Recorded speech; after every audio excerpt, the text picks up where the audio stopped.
चलिए एक बार फिर से स्वागत है हमारे इस यूट्यूब चैनल अर्पित स्टडी जोन में। कल का जो हमारा वीडियो था वो एडजेक्टिव था। आज का जो हमारा वीडियो है वो है वर्ब से रिलेटेड। देखो, वर्ब जो टॉपिक है हमारा बहुत ही लार्ज टॉपिक है। अगर हम इसके प्रकार के बारे में बात करें तो ये इसके जो है आप बनाते जाएंगे इसके प्रकार ना। तो अभी तो आपको 2 प्रकार बताया जाएगा, फिर उन 2 प्रकार के भी प्रकार होते हैं, तो इसको ज़्यादा डिटेल में अभी हमको समझना नहीं है, ज़्यादा ज़रूरी नहीं है। इसलिए हम थोड़ा-सा जो हमारे इस 10th लेवल तक इम्पॉर्टेंट है उसके बारे में जानेंगे, जिससे आपको परीक्षा में UP board exam class 10th वालों के लिए कोई दिक्कत ना हो और वो क्रैक कर जाएँ एग्ज़ाम को अच्छे मार्क्स से। अब देखो, हम एडजेक्टिव टॉपिक को कल हमने पढ़ लिया था। आज हमारा टॉपिक शुरू होगा वर्ब का। तो देखो, वर्ब जो होता है हमारा, क्या होता है वर्ब? देखिए, क्रिया, पहले तो इसकी परिभाषा आप लिखेंगे कि वर्ब क्रिया जो होती है वो होती है क्रिया जो होती है जिस शब्द में किसी कार्य का करना या होना पाया जाता है वहाँ वर्ब होती है, उसे वर्ब कहते हैं या वहाँ वर्ब होती है। इस चीज़ को आप नोट कर लीजिएगा। और देखिए कैसे ये होता है, जैसे एग्ज़ाम्पल के लिए अगर आप लिखना चाहें इसमें, एग्ज़ाम्पल में इसको आप देखिएगा, राधा राधा सिंग द सॉन्ग। किसी भी वाक्य में अगर आप क्या शब्द लगाते हैं तो आपको मिलता है क्या? क्रिया मिलता है। तो क्या क्या हो गया? तो इसमें क्या होता है कि राधा सिंग द सॉन्ग, राधा गाना गाती है। राधा गाना गाती है तो इसमें राधा क्या करती है? आप अगर क्या प्रश्न उठाते हैं तो आपको मिलता है क्रिया। It is trick. ये जो है आपका क्या जो शब्द है, व्हाट जो शब्द है, वर्ड जो है, इसे हम क्या मानेंगे? अपने ट्रिक को मानेंगे। इसको पहचानने की जो ट्रिक होगी वो होगी हमारी व्हाट। किसी भी वाक्य में अगर हम व्हाट शब्द का प्रयोग कर देते हैं तो हमको पता चल जाता है क्या? वर्ब। एक चीज़ को 2 से 3 बार इसलिए बताया जाता है क्योंकि आपको सारी चीज़ें तुरंत याद हो जाए, ठीक है? कोई प्रॉब्लम बाद में ना हो। अब देखो, इसमें क्या होता है कि अब मैं आपको एक और ज़बरदस्त चीज़ बताता हूँ। अगर आप किसी भी सेंटेंस की आप हिंदी अगर निकाल लेते हैं, अगर उस शब्द और वर्ब कैसे पहचानेंगे आप? जैसे मान लो राधा गाना गाती है, जैसे यहाँ पर लिखा गया है राधा गाना गाती है। तो आपको अगर कहीं पर भी किसी शब्द में ना शब्द दिख जाए, किसी वाक्य में अगर वर्ब आपको खोजने के लिए कहा जाए और उसमें ना शब्द दिख जाए, ये ना जो वर्ड है, ये जो शब्द है, ये शब्द अगर आपको दिख जाता है तो आप तुरंत आप कहेंगे कि ये क्या है? वर्ब है। आप कोई भी वर्ड ले लीजिए, गाना, खाना, रोना, नहाना, धोना, यहाँ पर ना जो शब्द है हर एक वर्ब में क्या होता है? कॉमन होता है, ठीक है? ये बहुत ही यूनिक सा ट्रिक है। आप इससे भी क्या कर सकते हैं? इसको याद रख सकते हैं। अगर कहीं पर आपको दिक्कत होती है वर्ब को निकालने में, वर्ब को छाँटने में, तो आप तुरंत जो है आप क्या करेंगे? ना शब्द आपको आना चाहिए। अगर वाक्य की हिंदी आप निकाल लेते हैं तो आपको ना शब्द आना चाहिए कि जिस वाक्य में जो शब्द दिया गया है उन शब्दों में किसी शब्द में अगर कहीं पर ना शब्द आता है तो हम तुरंत कहेंगे कि वो क्या है? हमारा वर्ब है। कोई दिक्कत, कोई परेशानी?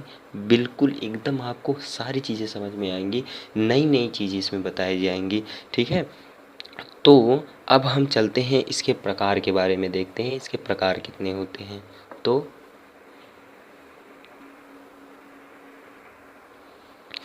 तो अब हम जानते हैं कि इसके प्रकार के बारे में। There are 2 type of verb.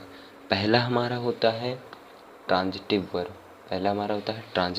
दूसरा होता है इंट्रांजिटिव वर्ब। देखो, यहाँ पर दो प्रकार के होते हैं। क्या होता है? ट्रांजिटिव वर्ब, दूसरा होता है इनट्रांजिटिव वर्ब। याद कर लीजिए, पहला ट्रांजिटिव वर्ब, दूसरा होता है इनट्रांजिटिव वर्ब। अब हम एक एक करके इन दोनों को समझते हैं, कैसे होता है ट्रांजिटिव वर्ब और कैसे होता है इनट्रांजिटिव वर्ब। वर्ब का मतलब होता है सकर्मक क्रिया। अब देखो, जो सकर्मक क्रिया होता है ये दो शब्दों से मिलकर बना हुआ है। साधन कर्म, मतलब कि साधन कर्म, मतलब कि कर्म के साथ, इसलिए जो है इसको क्या कहते हैं हम? ट्रांजिटिव वर्ब अर्थात सकर्मक क्रिया कहते हैं। देखो, अब एक हम सिंपल परिभाषा इसकी बताते हैं, जो कि है हमारा कि सकर्मक क्रिया जो होता है, कर्म के साथ जब कोई वर्ब के अर्थ को पूरा करने के लिए कर्म की आवश्यकता होती है तो उसे हम कहते हैं सकर्मक क्रिया। ठीक है, किसी वर्ब के अर्थ को पूरा करने के लिए कर्म आकर के जुड़ जाता है तो उसे हम कहते हैं सकर्मक क्रिया। अब जैसे एक एग्जाम्पल हम लेते हैं, एग्जाम्पल है आपका ये है, Ram reads his book. Ram अपनी किताब को पढ़ता है। देखो, राम अपनी किताब को पढ़ता है। देखो, पढ़ना कई प्रकार का होता है। वो किताब भी पढ़ सकता है, कोई दूसरी चीज़ भी पढ़ सकता है, या कहीं पर किसी बैग में कोई शब्द लिखा गया हो, क्या कोई सेंटेंस लिखा गया हो तो उसको भी पढ़ सकता है। तो इस चीज़ को बताने के लिए कि राम पढ़ क्या रहा है, देखिए, पढ़ तो बहुत चीज़ सकता है वो, लेकिन यहाँ पर क्या बात हो रही है? बुक के पढ़ने की।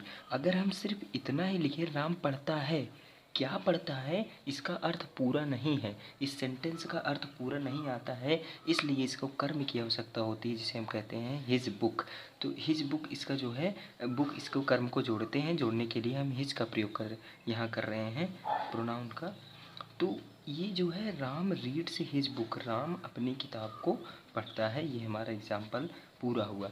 इसी तरह से एक एग्जाम्पल और है हमारे पास, तो एग्जाम्पल है हमारा we are going to school. अब देखो, अगर हम इतना ही लिखें कि वी आर गोइंग, हम जा रहे हैं, अगर यही इतना चीज़ लिखा जाए कि हम जा रहे हैं, तो आपका क्या अर्थ देखिए, ये जो गोइंग वर्ब है आपका, क्या ये पूरा दे रहा है? वह जा रहे हैं, कहीं पर भी जा सकता है, बाजार जा सकता है, घर जा सकता है, ननिहाल जा सकता है, बहुत सारी जगह जा सकता है। तो उस चीज़ को पूरा करने के लिए उसके अर्थ को, इस गोइंग को अर्थात जा रहा है, उसके अर्थ को पूरा करने के लिए हमको स्कूल जो हमारा कर्म है, ऑब्जेक्ट है, उसको जोड़ना पड़ता है, इसलिए इसको हम सकर्मक क्रिया कहते हैं।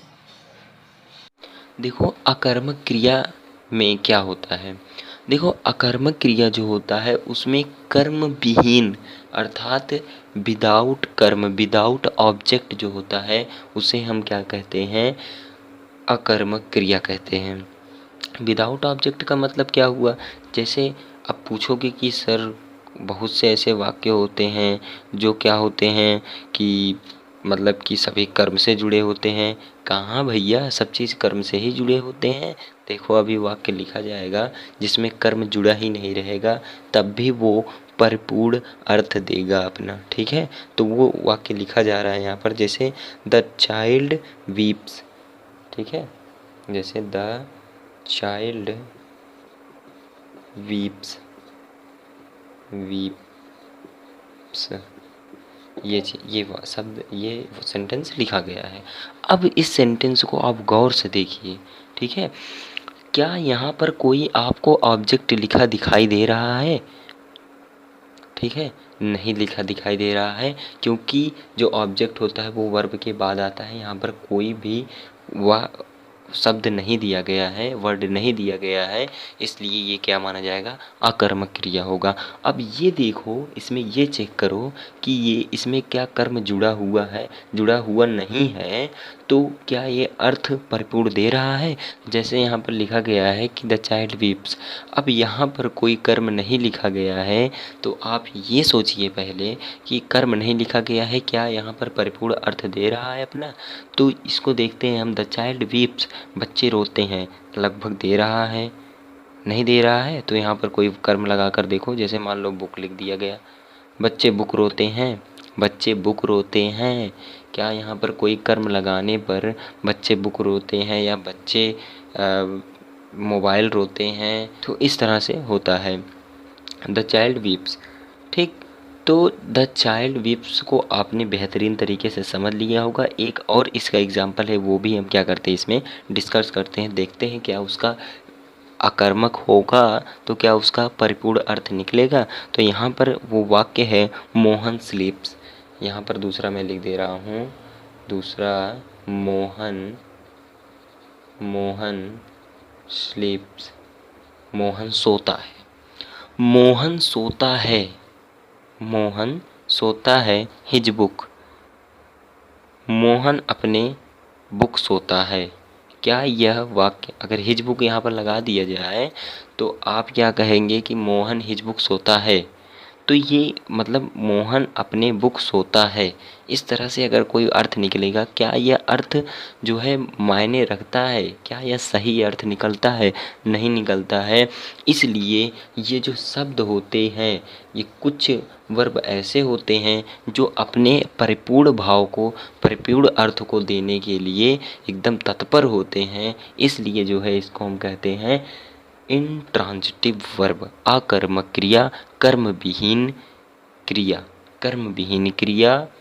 अब इसको आप लिख सकते हैं कि कर्म विहीन क्रिया के बारे में, जैसे क्रिया या वर्ब में सब्जेक्ट अर्थात कर्ता के साथ कोई भी ऑब्जेक्ट अर्थात कर्म नहीं होता है, वहाँ इंट्रांजिटिव वर्ब या अकर्मक क्रिया होता है।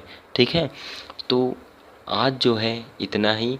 इस वीडियो को मैंने शॉर्ट बनाने का प्रयास किया है क्योंकि बहुत कुछ चीज़ें ऐसी थी जो इसमें जो है आपके लिए, जो आपके लेवल का था उससे हटकर था, इसलिए मैंने जो है थोड़ा शॉर्ट फॉर्म में आपको ये सारी चीज़ें बताने का प्रयास किया हुआ है।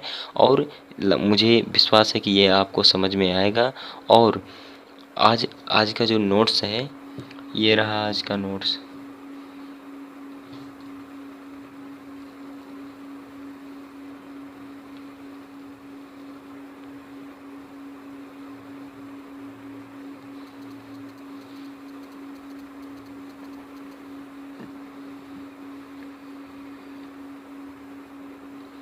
तो यहाँ तक है। इसके बाद हम अपने टॉपिक एडवर्ब को स्टार्ट करेंगे। तो पहले तो ये बताइए आपको ये वीडियो लगा कैसे? अगर ये वीडियो आपको अच्छा लगा तो आप इसको लाइक, शेयर और चैनल को सब्सक्राइब कर दीजिए। तो आज के लिए इतना ही। Thank you, have a nice day.